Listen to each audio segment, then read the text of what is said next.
what's going on, guys? Today I'm showing you how to make a lock differential for your Kyosho Mini-Z all-wheel drive drift cars. This mod makes it so you don't have to buy a locked differential, so you don't have to buy a separate differential to make it lock. You can make it locked with just things around the house, and it's very easy to do. You open your differential, have about 6 screws. It depends on what kind of chassis it is. Mine is the 98 millimeter chassis, so I need to remove this screw, this screw, this screw, this screw, and this screw.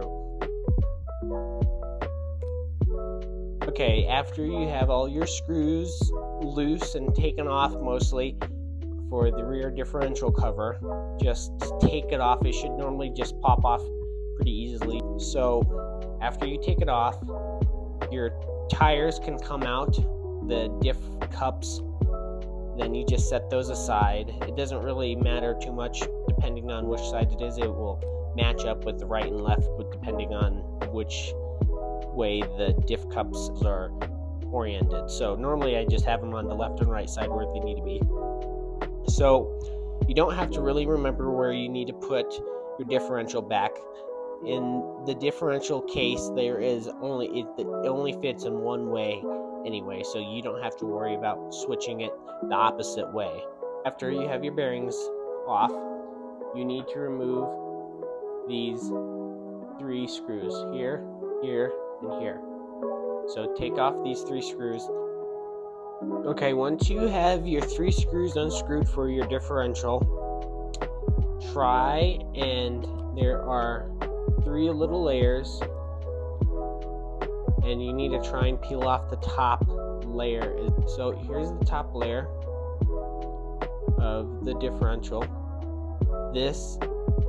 Nothing really falls out of this. You just need to make sure it's in a good safe spot. This, already one gear fell out. Just make sure you have that.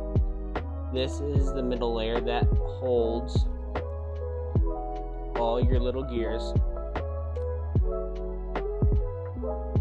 so they aren't loose and roll around in the differential. So there's your gears. There's 3 of them.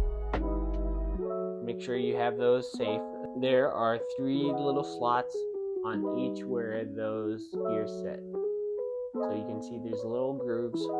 So take your little gears from your differential and put them in those slots. Okay, once you got your 3 gears, there are 3 little open spots in between each gear. So take your masking or like painter's tape, make them in these little balls, and put them in between each of those gaps in the differential gears. So take your middle part of your housing, line it up with the gears, kind of squish it down, then it should look like that. So you kind of need to hold it. It can kind of pop out depending how big of your pieces of tape are. Then you put the top of your differential on, then you screw it all down.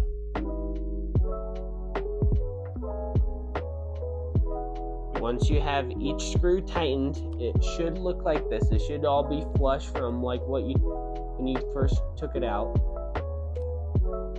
So once it's all flush like that, take your bearings, put them back on. Doesn't matter which side the bearings go, they fit in both sides, so you don't have to worry about which side they go on. So once you put the differential in, look inside your car. You can see there is a little indent right there, and that's where your teeth sit in, right there. So put it in, just like that, and it kind of clicks in. The bearings click in like that, and they sit flush. So you can make sure it works and spin your front tires. Make sure it all rolls nice and free. So when you're putting your tires back on, I'd recommend to put your diff axles in first. So your diff cups go in right there and there in these two little spots. Just like that. It won't move around. If you put it on the ground, they can pop out, so I'd recommend you to keep it floating in the air while you put them in. And get your top of your diff cover, your diff housing, and line it up with your screw holes and just slowly put it all in. But mostly screwed down, not all the way tightened. Make sure everything works. So make sure it's all in its slots and everything works. You can see that works on that side, works on that side.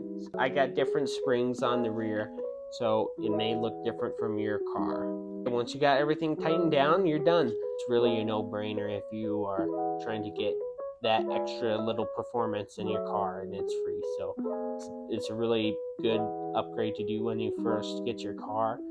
Then the next upgrade I would recommend is to get a one-way differential. A one-way differential is really another mandatory mod for your Mini-Zs. And now with your locked rear differential and once you have your front one-way differential, it will be, your car will drift a lot better and you can drift a lot tighter with that rear differential being locked and the front way one-way differential. You can hit your brakes and your rear tires will lock up, but your front tires will continue spinning once you hit your brakes. So you can take a very tight drift and it will act like an e-brake when you hit your brakes. So thank you guys for watching. I hope you enjoyed this quick little tutorial. Please like and subscribe, and see you guys next time.